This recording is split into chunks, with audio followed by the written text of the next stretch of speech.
So we are grateful for that. It is also my sad duty to recognize at this point in time that we lost 128 employees and 17 contractors to COVID-19. It is also my sad duty to again remember the former chair and also the interim chief executive of Eskom, Mr. Jabu Mabuza, who sadly passed away of COVID-19. And we recognize and remember his contribution to this organization. To improve the resilience of the organization to COVID-19, we have rolled out a vaccination program that is available to all employees and contractors at all of our major sites, including Megawatt Park. And while uptake has not been as quick as we would have liked, many of our employees have already made use of this opportunity. Briefly, on the integrated strategy that Eskom is implementing, and I think it's important to emphasize that it is like a jigsaw puzzle where all of the pieces do fit together. So there are four major industry trends, the so-called 4Ds: decarbonization, decentralization, digitization, and democratization. And these underlying secular trends, mega trends, drive our strategic response to a restructuring and rapidly changing electricity supply industry in South Africa. So first of all, we've got to fix the organization. We've got to turn it around. And in that regard, we're looking at operations recovery, addressing the income statement, the balance sheet, driving business separation and restructuring, and then also improving our culture, our corporate culture, into a high-performance culture, all the while keeping our people committed and engaged with the objectives of the organization. This short-term turnaround objective fits into our long-term objectives to pursue financial and operational sustainability, to enable and facilitate a long-term competitive electricity supply industry. And in this regard, again, we have to stress the importance of opening up the industry to ever more investments, particularly from private sector players, as we seek to modernize the power system and ultimately to strive for net zero carbon emissions by 2050. This is part of a just energy transition. Clearly, as we gradually increase the share of low and no carbon electricity generation technologies to the overall South African electricity industry, we have to ensure that the socio-economic impact on those who are invested in the coal value chain is as limited as possible. And in fact, as we make this transition, that we drive opportunities for greater socio-economic participation, particularly in the context of some very disappointing unemployment statistics announced recently. Moving on then, these are the people driving the turnaround, the ExCo team. We have made quite a strong effort to fill vacancies so that we have as few acting positions as possible. So we have made good progress there, and I think from a gender perspective in particular, we have made great advances. As you will see in our media release, we've also improved on almost all of our demographics in terms of statistics. So from both a race and a gender perspective, we are doing better. The exception here is people with disabilities, where we are still lagging behind, so that's a focus area going forward. In terms of the turnaround objectives, quickly just addressing some of those areas, we look to improve the income statement. This was very difficult against a backdrop of a 6.7% decrease in sales. However, of course, we were able to obtain an 8.76% increase in our tariffs, so that did bolster the top line, augmented by a number of favorable court judgments that we obtained against the NERSA decisions taken previously. We paid very close attention to costs, and we were able to deliver cost savings of 14.4 billion rand above our target that we set ourselves, and we were able to contain our primary energy costs to less than the rate of inflation. So again, a pleasing performance there, despite the fact that we had to run our open cycle gas turbines longer and harder due to a shortage of generation capacity. The operating profit performance, I think, is quite creditable. This is earnings before interest and taxes, and that is in positive territory, 5.8 billion rand. But when you add in the very significant interest burden that we carry due to our very high debt, then it becomes apparent that the single biggest factor constraining Eskom from being financially sustainable is our debt burden that we carry. Caleb will elaborate more on this when he addresses you later on. We are taking continued steps to seek to strengthen the balance sheet. And as I said, we were able to reduce our gross debt to just over 400 billion by the end of the financial year, thanks to equity support from the government, tight cost control, but also a favorable movement in the exchange rate. We are looking good from a funding perspective, so more work to be done, but things are looking very much under control there. Disappointingly, municipal arrear debt grew by 7.3 billion rand to 35.3 billion rand, and that number has since the end of the financial year increased further to about 39 billion rand. So clearly a solution to non-payment by certain municipalities is a priority for the political task team led by Deputy President Mabuza.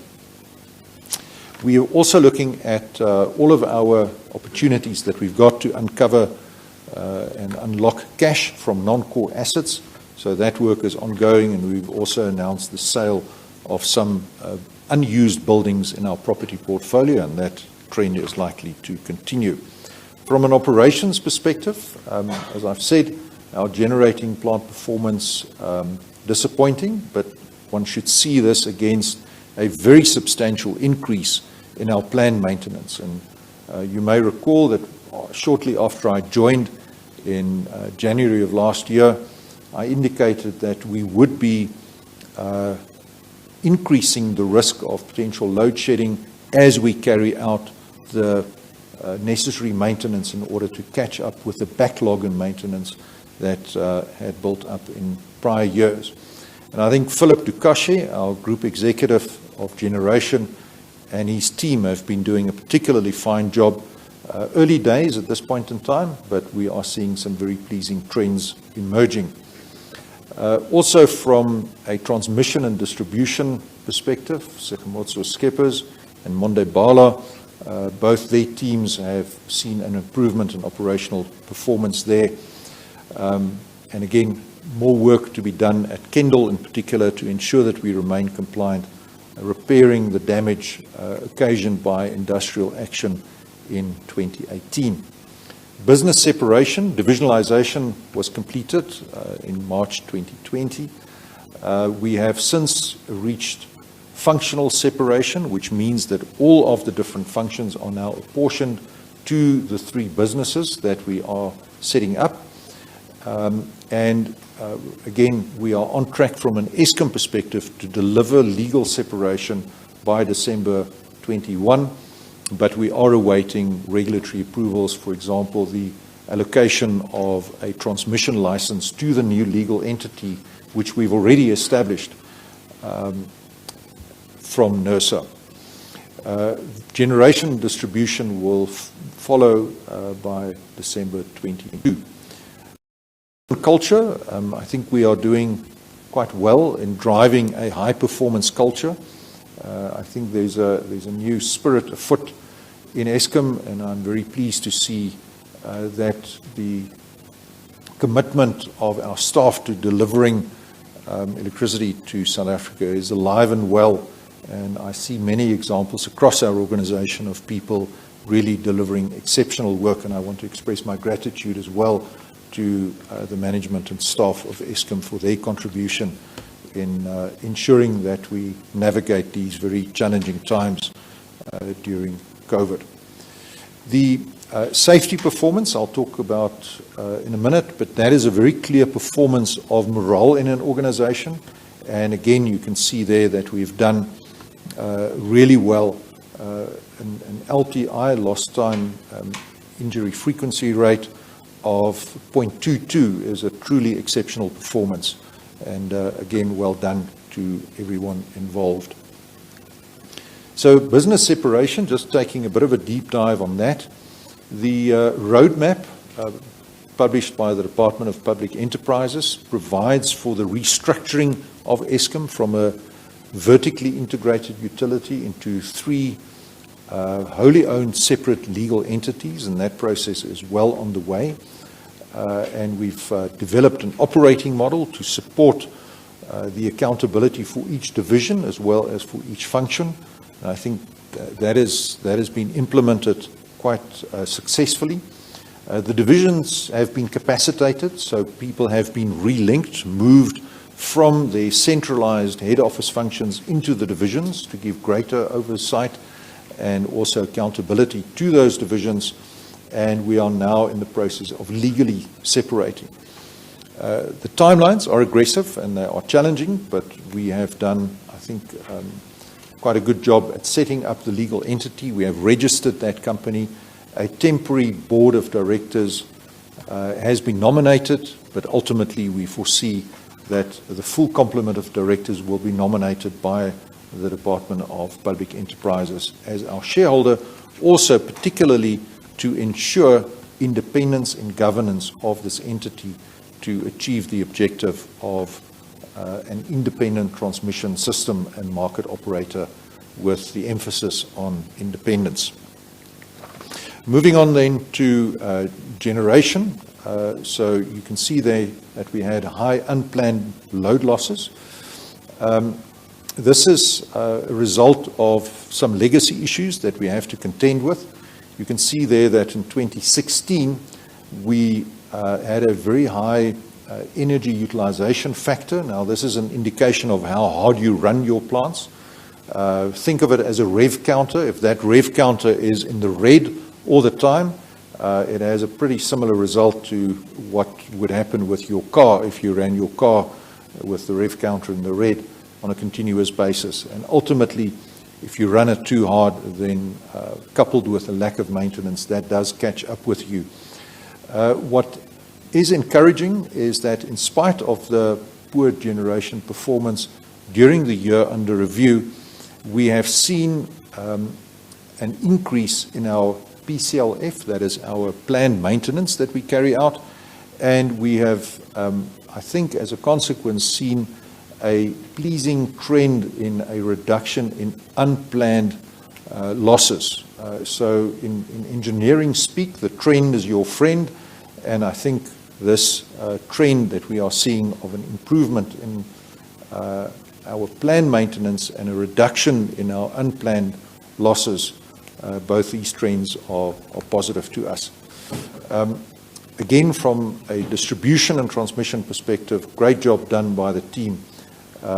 Small things make a big difference. I may just point out that prior to last year's rainy season, a lot of effort went into anticipating, planning and preventing load losses due to wet coal, and we managed one of the wettest seasons in a very long time with Tropical Storm Eloise dumping a lot of rain, particularly over Medupi and Matimba near Lepalale, and wet coal did not cause any losses due to excessive rain. So I think, again, tribute to the generation team for getting back to basics and focusing on the factors under their control.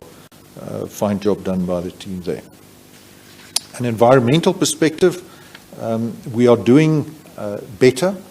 From a water perspective, as you can see, water consumption is still something that needs attention. We consume too much water per kilowatt hour that we generate, so that's an area that needs to enjoy attention, particularly in an arid country like South Africa.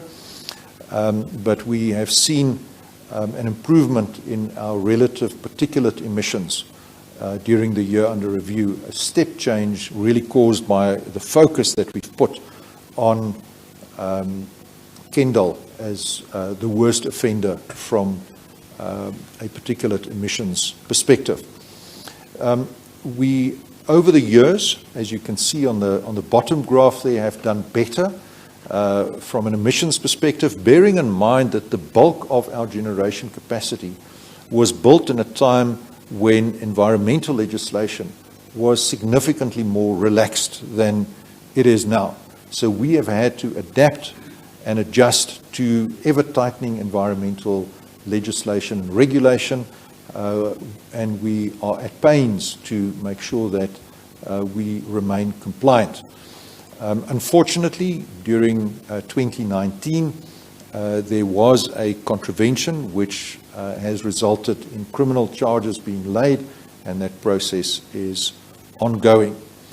It is important to point out also that in order for us to comply with the latest minimum emission standards, we will be required to invest in excess of 300 billion rand in order to make our entire fleet compliant, particularly from a sulfur oxide emission perspective. And that means that we have a choice to make as Eskom between investing this amount of money and potentially looking at cleaner generation technologies going forward. Moving on then to people and safety, as I've said, the lost time injury frequency rate, really world-class performance. However, very concerning and very sad to report that we suffered 2 employees and 8 contractor fatalities during the year. We clearly have a zero tolerance approach to this. This is always a very tragic event, and we have to improve on this metric. So a lot of effort is going into ensuring that we observe safe behaviors at work. We are doing what we can to ensure that we replenish our skills as our workforce ages and retires. And then, as I've said, our racial equity has improved very substantially, which is very pleasing, particularly at senior management and middle management level. The gender equity, also significant improvement there. I've referred to disability equity, which we still need to do more work on. And then we have paid out production bonuses to qualifying staff. I can give you the assurance that none of the people on the stage today has received any bonus or any increase for that matter. So we are leading by example. A major expense item for us is overtime, and we are managing this very tightly, and we were able to report close to 180 million rand in overtime payments that we did not have to incur. But of course, our plant is not performing as well as we should, so there's always pressure on that particular line item. Headcount, this trend is steadily decreasing, bearing in mind that we operate under the instruction of the shareholder not to implement any forced retrenchments.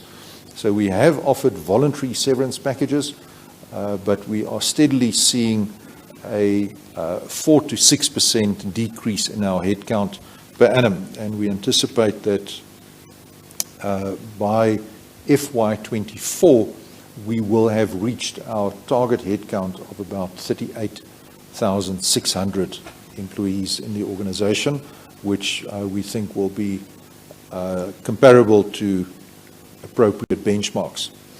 From a socio-economic performance, again, Eskom remains a major force in the South African economy. to drive important socioeconomic objectives. Customer satisfaction is looking better, particularly for our top customers, but clearly we need to do more in order to ensure that we are a reliable provider of electricity. So a lot of effort is going into that regard. We remain in support of key government objectives such as broad-based black economic empowerment as well as preferential procurement, bearing in mind that our BEE statistics are negatively impacted by the fact that the renewable energy IPPs, which we buy in terms of contracts concluded by the IPP office, do not contribute to our BEE procurement score. So that is something that we are trying to rectify going forward. We are pleased to report that we were able to provide electricity to more than 100,000 households in South Africa that previously were not connected to the grid. And we have developed a new approach to accelerating the rollout of electricity to the 13% of South Africans who are still not connected to the grid by developing a modular microgrid concept, which we intend to use to roll out electricity, particularly to remote and outlying areas. And you can see an example of our pilot plant close to Vicksburg, which we have set up, and we are very pleased with the potential of this as an opportunity to ensure that people can enjoy the development and dignity that electricity will bring.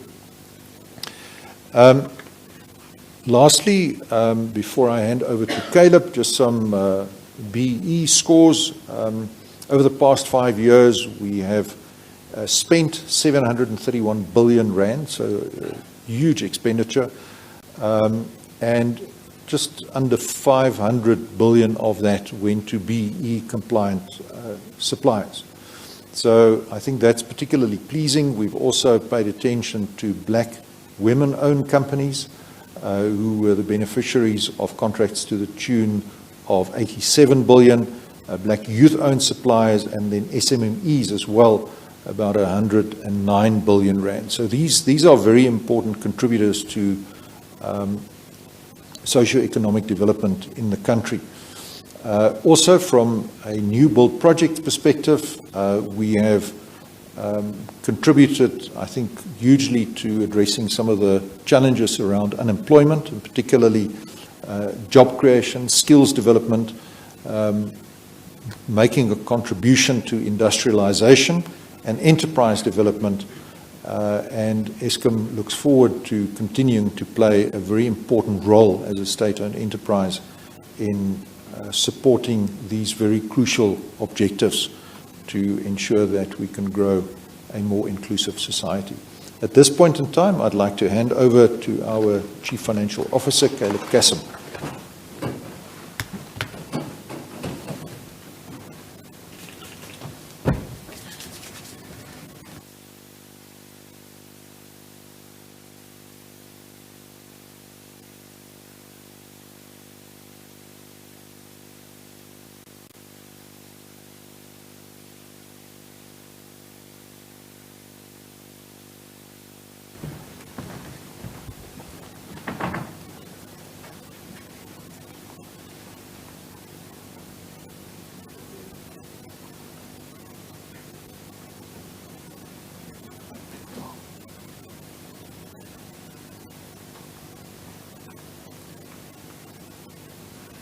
Andre? Oh, it's moving. Okay. Good day, everyone. Thanks for the opportunity. With regard to the detail around the financials, Andre has highlighted some of the key elements. I'll just go into a bit more detail on with regard to certain areas in terms of our financials. I think importantly, number one, from a revenue perspective, on the back of the decline in sales volumes, 6.7%, that was softened with the tariff increase of 8.7%. leading to a revenue of 202 billion rand for the year. What we have found that, as Andre has indicated, the loss of 18.2 billion is attributable to the absorption of the finance costs. We will see in a later slide when I unpack what has happened with our operating costs, in particular our primary energy. And importantly, the year has been quite tough from a liquidity perspective on the back of cash from operations of just over 30 billion, which is definitely well short of where Eskom should be to meet its debt service commitments. And that is why we needed the support of government to ensure we could meet those requirements, and more importantly, not only the support in the last financial year and the year before, but to get that continuous support that as directors we could then submit the financials with the support of government as a going concern that you will find in the audit opinion. It is highlighted as expected as an uncertainty, but with government support, where for this financial year that we are in, there's 31.7 billion compared to the 56 billion of the previous year. In terms of